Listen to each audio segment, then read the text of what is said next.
Hey everybody, Nature Walks with Dawn here, and I spotted a green tree frog. He's right here at our money tree, sitting here just chilling, eating bugs. I think this is Ribbit Junior. He doesn't have spots on him like Ribs did, and he still lets me pet him and everything. And do a little zoom on him, see how big he is. He's pretty big. As big as my index, so it looks like he's been snacking away, and I just love his cute little smile. We might not see Ribbits this year. He's pretty old, so if I do, I'll be really excited.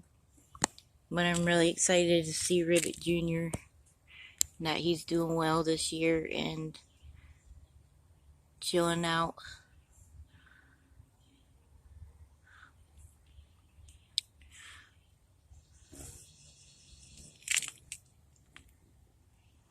I just heard a hummingbird.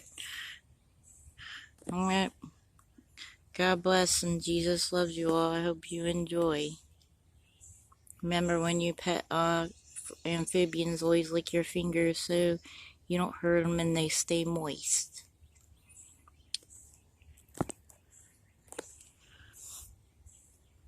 Hope you enjoy. Love you guys.